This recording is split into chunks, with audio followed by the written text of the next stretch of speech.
Hello friends यह lecture 3 है, unit number 3 है और टॉपिक का नाम है 1858 का भारत शासन अधिनियम। तो क्योंकि हमने आपको पता है प्रीवियस लेक्चर में हमने 1853 का चार्टर अधिनियम तक कर लिया था और अब इसका नाम है 1858 का भारत शासन अधिनियम। तो आप इसके प्रावधान क्या हैं वो आप लिख लेंगे। मैं ऑलरेडी आपको सब बता चुका हूँ, इसमें ऐसा जानने के लिए विशेष कुछ नहीं है। अगर आप इसी लेक्चर पर आए हैं तो आपको लेक्चर नंबर 1 से देखना प्रारंभ करना है। अगर आप यूनिट 1 से नहीं देख सकते तो कम से कम आपको यूनिट नंबर 3 का जितना भी लेक्चर है वहाँ से देखते हुए आप यहाँ तक आए, अन्यथा आपको समझ में आने की गारंटी नहीं है। ठीक है, तो आप इसके प्रावधान लिखेंगे 1858 का भारत शासन अधिनियम और इसमें पहला पॉइंट आप लिखेंगे। यहाँ से मैं बहुत शॉर्ट में लिखवाऊंगा, संक्षिप्त में लिखवाऊंगा, क्योंकि आप जानते हैं कि हमने 30 डेज़ ये चैलेंज लिया है कि 30 डेज़ में हम इसे पूरी तरीक़ा से समाप्त करेंगे पॉलिटी को। तो उसी को ध्यान में रखते हुए मैं ये सब करा रहा हूँ, तो आप इसको उसी तरीक़ा से समझेंगे।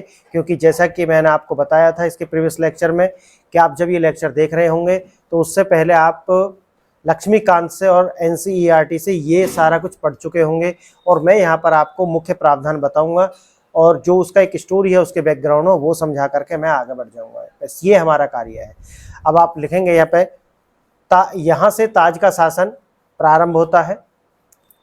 ताज का शासन यानी कि ताज जब मैं बोल रहा हूँ तो यानी कि ब्रिटिश किंग और क्वीन। हाँ, ताज का शासन कब से कब तक रहेगा? 1858 से 1947। सेकेंड पॉइंट लिखेंगे, बहुत शॉर्ट में लिखाते चलेंगे। इस कानून का निर्माण 1857 के विद्रोह के बाद हुआ था। और आप इस हुआ था भी आप छोड़ सकते हैं और आप एकदम शॉर्ट में लिखेंगे इस कानून का निर्माण 1857 के विद्रोह के बाद, और वो आपको अंडरस्टूड रहेगा आगे हुआ था और ये सब। तीसरा पॉइंट,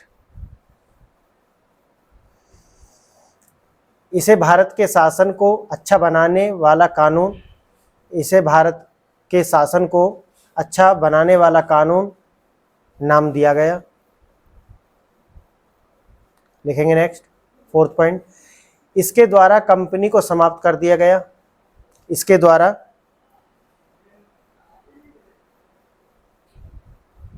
कंपनी को समाप्त कर दिया गया। कंपनी को समाप्त कर दिया गया। नेक्स्ट लिखेंगे कर दिया गया, प्लस करके लिखेंगे आप प्लस। गवर्नरों की क्षेत्रीय व राजस्व संबंधी शक्तियां, गवर्नरों की क्षेत्रीय और राजस्व संबंधी शक्तियां ब्रिटिश राजा को हस्तांतरित कर दी गई। ब्रिटिश राजा को हस्तांतरित कर दी गई। फिफ्थ पॉइंट लिखेंगे, भारत का शासन महारानी विक्टोरिया के अधीन हो गया। भारत का शासन महारानी विक्टोरिया के अधीन हो गया।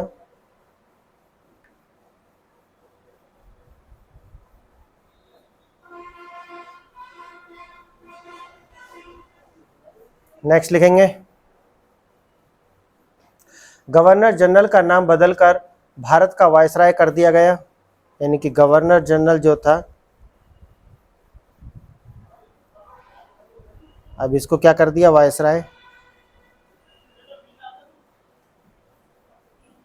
वायसराय कर दिया। और पहला वायसराय जो था लॉर्ड कैनिंग बना। कौन था पहला वायसराय?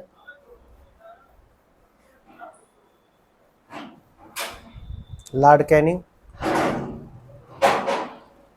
सेवंथ पॉइंट लिखेंगे, भारत के सेवंथ है या 6 है? सेवंथ लिखेंगे आप पहले। इसमें लिखेंगे नियंत्रण बोर्ड व निदेशक कोर्ट।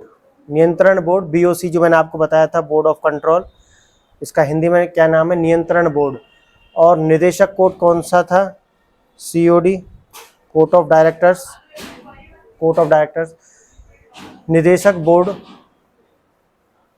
को समाप्त कर दिया गया और इसी के साथ में द्वैध प्रणाली भी समाप्त हो जाती है। इसी के साथ में प्लस लगा के लिख देंगे, द्वैध शासन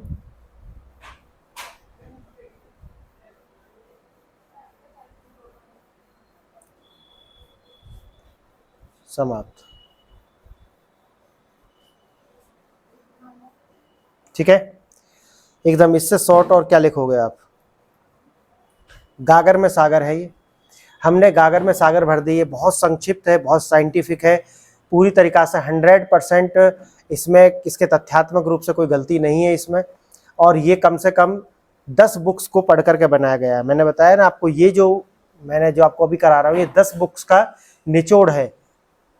ठीक है, हाँ, फिर भी इसके बाद भी अपडेट लेक्चर आएंगे। अगर मुझे आवश्यकता लगती है कि इसमें कहीं मुझे लगता है कि यहाँ पर कमी है तो वो हम लाएंगे, लेकिन इससे ज़्यादा की आवश्यकता नहीं है। अगर प्रश्न आता है 1858 के एक्ट से तो इससे बाहर नहीं आएगा, ये मैं आपको 100% श्योर करता हूँ। ठीक है, लिखेंगे 8वां पॉइंट लिखेंगे इसका। भारत के राज्य सचिव को भारत के राज्य सचिव के पद का सृजन किया गया। भारत का राज्य सचिव,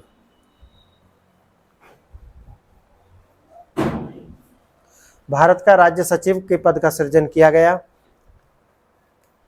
जो कि इंग्लैंड में होता था। इसको तो आपको पता है ना। सचिव का पद प्लस लिखेंगे, प्लस करके इसमें, इसको भारत के प्रशासन व संपूर्ण नियंत्रण की शक्ति दी गई। इसको भारत के प्रशासन व संपूर्ण नियंत्रण की शक्ति दी गई। प्रशासन प्लस संपूर्ण नियंत्रण की शक्ति दी गई, प्लस करके और लिखेंगे। जो लोग इसे लंबे समय से फॉलो कर रहे हैं वो इसे समझ रहे होंगे मैं क्या रहा हूँ, बाकी और लोगों के ऊपर से ये निकल रहा होगा। अगर आपको वास्तव में ये सब कुछ जानना है तो आप एवरीथिंग नाउ अबाउट यूपीएससी नाम का हमारी एक सीरीज है, पहले उसे देखें, प्लस फिर इसके सारे लेक्चर्स देख करके आए कि मैं किस तरीक़ा से आपको बता रहा हूँ। इससे ज़्यादा संक्षिप्त हम हो नहीं सकते और इसी प्रकार के नोट्स आपको बनाने हैं। अगर वास्तव में आप हिंदी मीडियम से हैं, अगर आपका एजुकेशनल बैकग्राउंड बहुत अच्छा रहा नहीं है, उसके बावजूद भी आप यूपीएससी पास करना चाहते हैं, तो फिर आपको ये तरीक़ा से जाना पड़ेगा। अगर आप बहुत अच्छे बैकग्राउंड से आते हैं, आपका एजुकेशनल बैकग्राउंड बहुत अच्छा रहा है, और उसके बाद फिर आपको इस तरीक़ा से जाने की आवश्यकता नहीं है। आप एनसीईआरटी और स्टैंडर्ड बुक्स पढ़ेंगे तो आपका हो जाएगा। टेस्ट सीरीज वगैरह आप लगाएंगे, फिर आपको इस तरीक़ा से कुछ भी करने की आवश्यकता नहीं, कहीं पे भी, यहीं पे नहीं, कहीं भी किसी कोचिंग से करने की आवश्यकता नहीं, अगर आप माइंडली बहुत स्ट्रॉन्ग है, आप जानते हैं इस बात को तो। ठीक है, और ठीक है, आप लिखेंगे इसमें, आप लिखेंगे भारत, हाँ, भारत नियंत्रण बोर्ड और निदेशक बोर्ड, ये तो मैंने आपको करा दिया है। भारत के राज्य सचिव के पद का सृजन, ये भी मैंने बताया आपको, और इसको संपूर्ण नियंत्रण की शक्ति दी गई थी। प्लस यह सचिव ब्रिटिश कैबिनेट का सदस्य है, जो ये सचिव जो ब्रिटिश कैबिनेट का भी एक सदस्य था ये। ठीक है, यह सचिव ब्रिटिश कैबिनेट का सदस्य है और ब्रिटिश संसद के प्रति उत्तरदायी था। ब्रिटिश कैबिनेट का सदस्य, ये बहुत एक पॉइंट बहुत महत्वपूर्ण है, एक पॉइंट बहुत महत्वपूर्ण है, बहुत किताबों से निकाल करके मैं यहाँ पे मैंने लिखे हुए हैं, तो आप उसी तरीक़ा से आप इसे लेंगे। और जो मैंने आपको बता रहा हूँ ये आपको नहीं मिलने वाला, बहुत सारा कई बुक पढ़ने का, यानी कि एक पूरा 20 पेज का आप पढ़ेंगे तब जाकर के इतना कंटेंट आपको मिलेगा, जो मैं यहाँ पे आपको बहुत संक्षिप्त में कराए दे रहा हूँ। इससे ज़्यादा की आवश्यकता नहीं है, कोई भी मठाधीश इससे ज़्यादा पॉइंट आपको नहीं लिखा सकता इस एक्ट के अंदर। और मैं पूरी अभी जो पॉलिटी हम पढ़ाएंगे, पूरी पॉलिटी इसी वे से पढ़ाएंगे, उससे ज़्यादा कोई लिखा नहीं सकता। इससे ज़्यादा आप पढ़ने की आवश्यकता नहीं है यूपीएससी के लिए, अगर आपको बशर्ते पीएचडी नहीं करनी है।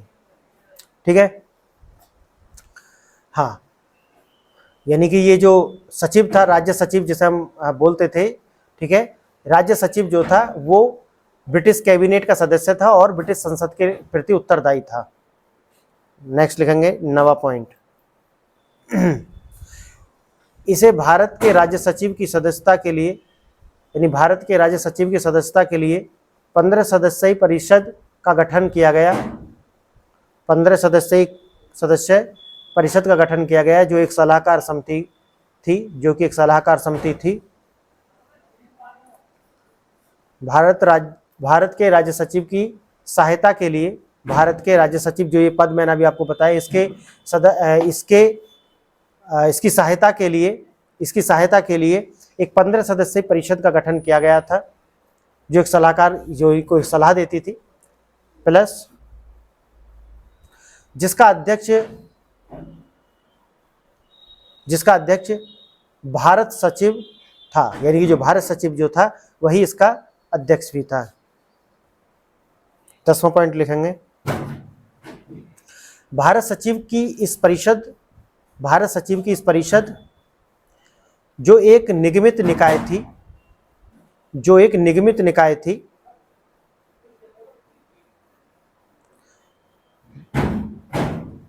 जो एक निगमित निकाय थी,